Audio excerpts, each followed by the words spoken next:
Paulo vai aqui, e ele vai prosseguir, vai dizendo assim: e esforçando-vos diligentemente. Por que a gente está insistindo nisso aqui? É porque a gente gasta esforço. A gente gasta esforço para muita coisa. Nós como igreja, presta atenção, Leandro. Você como pastor, o grupo de irmãos que pastoreia aqui com vocês. A gente gasta energia com muita coisa que não interessa. Entendeu? O que realmente interessa é cuidar das relações das pessoas. Entendeu? Porque tem 6 coisas que Deus não gosta. É verdade que Deus não gosta da mentira, da corrupção. É verdade que Deus não gosta da violência. É verdade que Deus não gosta do roubo. Mas o que Deus abomina? Aquele que separa amigos íntimos. Então Deus abomina aquele que quebra a comunhão. Porque quem quebra a comunhão está tentando ferir o eterno. Quem está entendendo o que eu estou falando aqui? Por isso que a palavra de Deus diz que nos últimos dias, presta atenção, nos últimos dias, o que o diabo vai tentar colocar? Ele vai tentar colocar a abominação no lugar santo. Então o que Deus abomina? Quem tenta colocar a abominação no lugar santo. E o que é abominação no lugar santo? Raiz de amargura na nossa interioridade. Porque se Deus se revela a partir do meu lugar mais íntimo, lá não pode ter lugar de quê? Amargura, porque uma pequena raiz de amargura contamina todo o resto. Por isso que no que depender de vós, e como é que você vai ter paz com todos os homens? Só se você olhar para todo homem e ver nele o quê? O eterno. Aleluia. Então não depende do outro, depende de quem? De nós. E aí, se depende de nós ter paz com todo mundo, no meu coração não haverá o quê? Raiz de amargura. Por isso que ele diz: busque a paz e a santificação, sem a qual ninguém verá o Senhor. Aí vem de novo o Satanás, com a nossa carência, que esse Deus do puleiro, do oratório, e a gente fala: bom, então santidade é a condição para eu ver Deus. Então eu tenho que ser santo para ver Deus. Já lascou, amado. Porque se você está tentando ser santo para ver Deus, é porque você ainda não viu. Sabe que dia que você vai conseguir ser santo? Nunca. Porque com base em que você está conseguindo ser santo se você nunca viu Deus? Então você está tentando ser santo por interesse ou por necessidade. E quem está tentando ser santo por interesse ou por necessidade, não é por amor. Você vai ver o Satanás, mas não vai ver Deus. Entendeu? Porque santidade não é para ver Deus, amado. Santidade é para que Deus seja visto.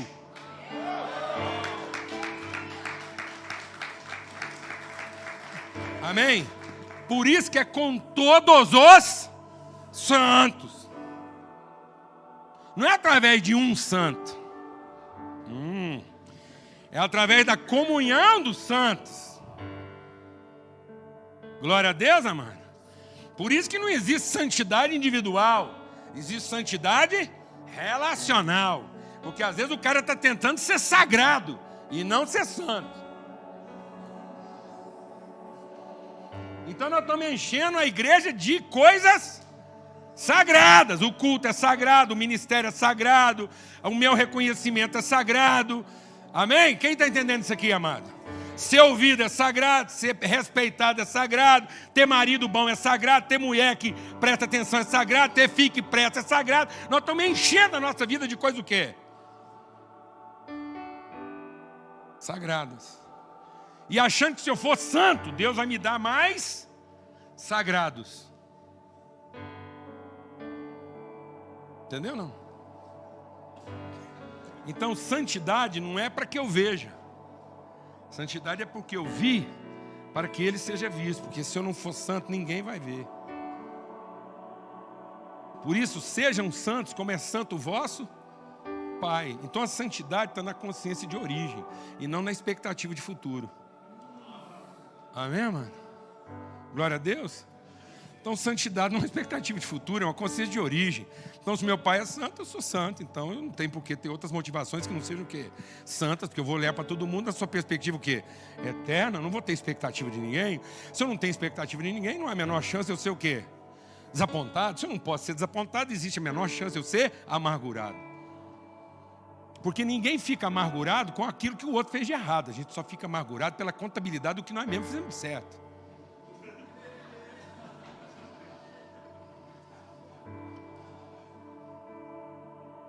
Amém? Porque a amargura não é consciência de errado, a amargura é consciência de mérito. O sagrado foi tocado. Quem tocou o sagrado? Eu sou menino dos olhos do Senhor. Você tocou o ungido de Deus. Vai de reto, Satanás, você tocou o ungido de Deus. Ai de quem tocar o ungido de Deus.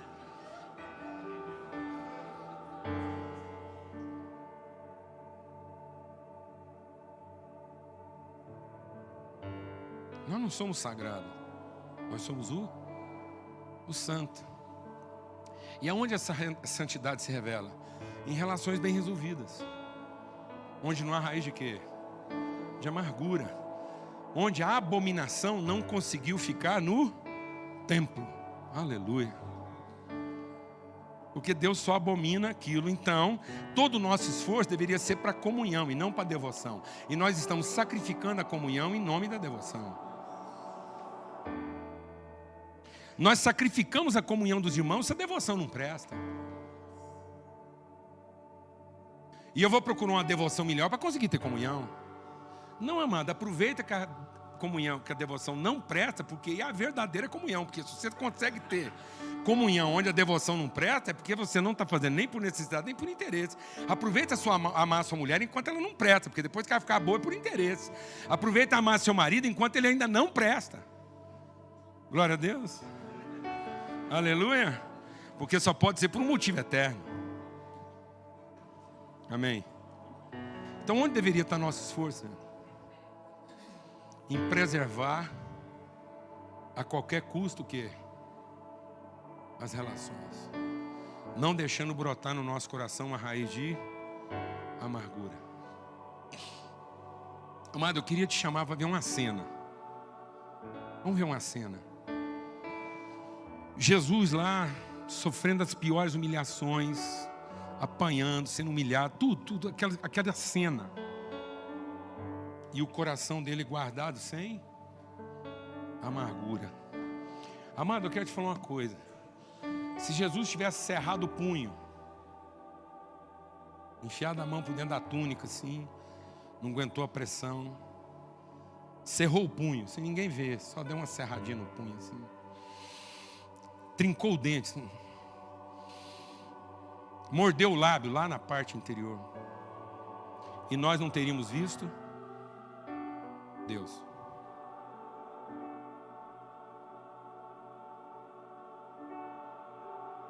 Amém? Por que a gente conseguiu ver Deus, amado? Porque a sua oferta foi totalmente o quê? Espontânea. A vida está em mim. E a minha oferta foi espontânea. Ninguém nunca tirou nada de mim.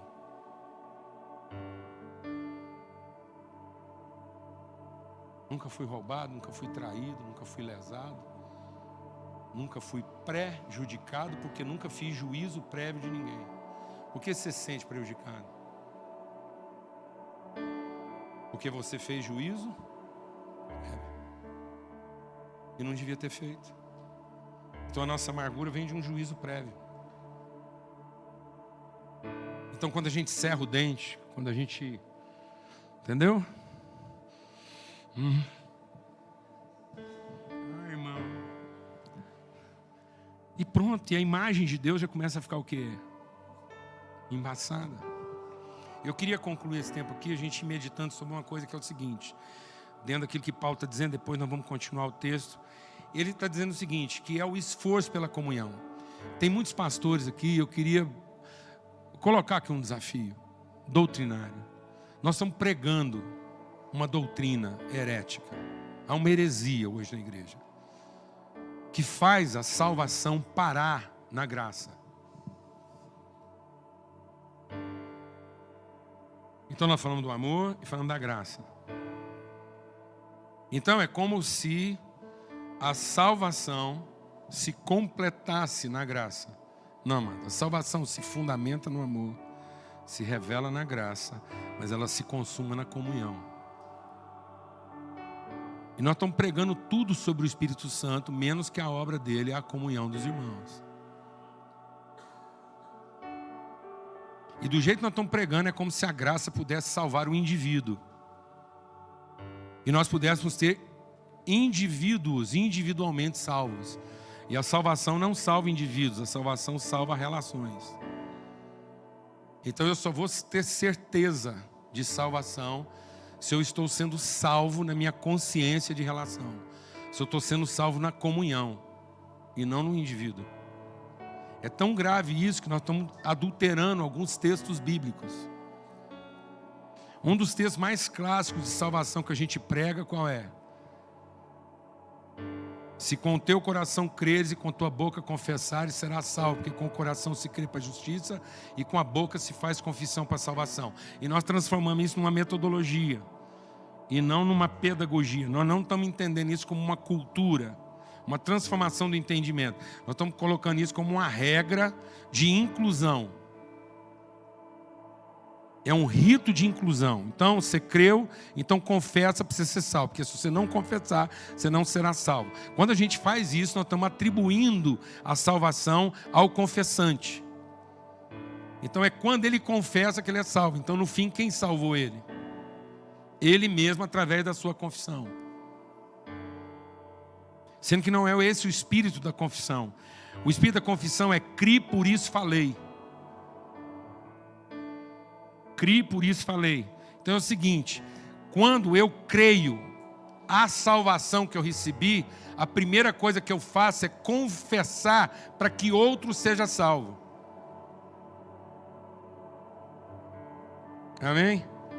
Eu já estou assumindo o risco da própria perdição ao fazer a confissão não em favor da minha própria salvação, mas em favor da salvação do outro. Então, o confessar revela que eu sou uma pessoa salva, porque eu estou assumindo o ônus da salvação do outro. Então, crer e confessar não é para que eu seja salvo. Para que eu fosse salvo, eu criei. E agora, porque eu creio e sou salvo, eu confio. Meu primeiro ato já é ofertar salvação ao outro. Porque quem move essa confissão é o Espírito. E o Espírito é o Espírito da comunhão. É a construção da relação, é a construção do corpo. E nós não estamos trabalhando a consciência da comunhão. Nós estamos trabalhando a consciência da reunião. Então nós estamos fazendo uma reunião de salvos. Em que nós temos uma reunião de pessoas individualmente salvas. E que não tem compromisso com a salvação um do outro, mas querem que todos tenham compromisso com a salvação dele.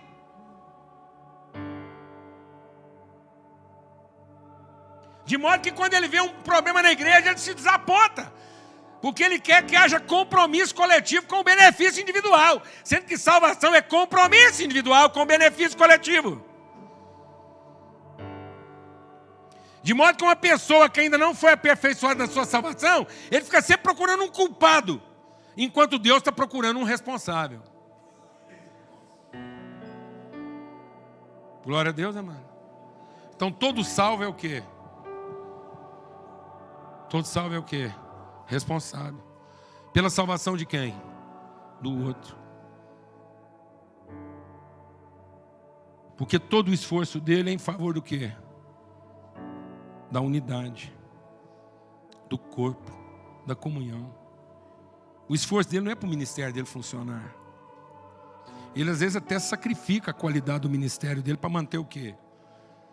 Eles às vezes até aceitam um líder lá meia boca lá e vai levando aquele cara assim meio com anzol no nariz, porque ele está trabalhando em favor do quê? E às vezes as pessoas até vêm queimar o cara e falam, rapaz, não sei sem esse cara, esse o ministério já estava lá na frente. Falo, pois é. Só que meu ministério é ele, é a família, é chegar com todo mundo junto lá. Glória a Deus, amado. Amém, irmãos? Quem está entendendo o que eu estou falando aqui? Então é isso que ele está falando aqui. Um esforço diligente para preservar a unidade do Espírito pelo vínculo do quê? Da paz. Busque a paz e a santificação. Porque sem essa paz, que depende de quem? De nós. No que depender de nós, temos paz com todos os homens. Sem essa paz e essa santificação, ninguém verá. Então, qual é o nosso maior esforço como igreja hoje? Em que a gente deveria estar gastando a nossa maior energia? Amado, eu vou te falar uma coisa. Você acha que quando acontece alguma coisa lá na sua congregação, lá na sua igreja, lá, é para atrapalhar seu ministério? É para atrapalhar as finanças da igreja? É para atrapalhar a obra? Não, mano. É só para um ficar com raiva do outro. É só para a gente ficar lá com o relacionamento quebrado. É só para os amigos não se verem mais como irmãos. Se iluda não, mano. Não se iluda. Não se iluda. O que você acha que o capeta vai? O que o capeta consegue nesse mundo aqui, mano? Você acha que quando o capeta induz alguém a roubar um carro, destruir um equipamento, atrapalhar seu ensaio, azarar sua pregação, acabar com o recurso da igreja, derrubar um prédio, o que ele vai fazer com isso lá no inferno, amados? Você acha que o capeta está interessado em andar de Ferrari lá no inferno? Quer ter um cofre lá? O que ele veio matar, roubar e destruir? Ele é negociante de quê, amados? De alma. E como é que ele consegue isso, amado? Deixa o Espírito de Deus ministrar o seu coração. O anticristo é pró-Jesus. Não pense que o diabo trabalha contra você, trabalhando contra você. Ele trabalha contra você, trabalhando a seu favor.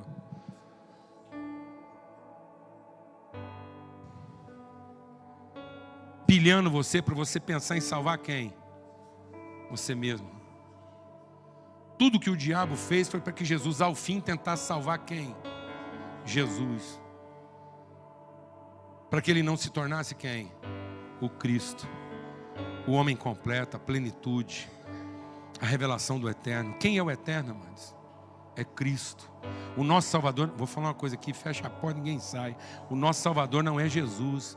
O nosso Salvador é Jesus, o Cristo.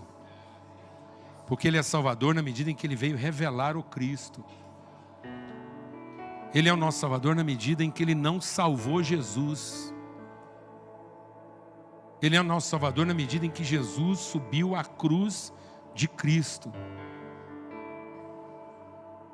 Ele mostrou o caminho do que é ser um filho de Deus.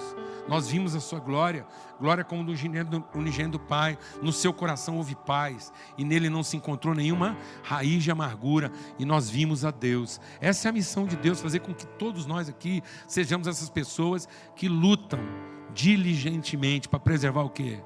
A comunhão dos santos. Que não deixa brotar no coração o quê? Raiz de amargura. Nosso ministério é misericórdia, é perdão, é longanimidade. A gente está sempre fazendo as pessoas se lembrar do quê? Do eterno. Quando o irmão vier trazer o temporal do seu irmão,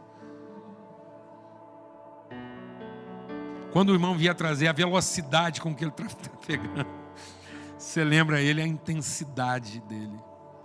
Ajude essa pessoa a se lembrar da eternidade do outro. Porque ele vai te trazer o tempo dele, a velocidade dele, o ritmo dele, o desempenho dele. Glória a Deus, amados. Por isso que Jesus não está sendo hipócrita. Jesus chega para Judas e diz o quê? Amigo. E aí, amigo? Então, amado, eu quero te dar uma palavra essa noite, em nome de Cristo Jesus. Não decida pelos outros. Amém? Amém? Não decida pelos outros. Decida em favor deles. Sempre.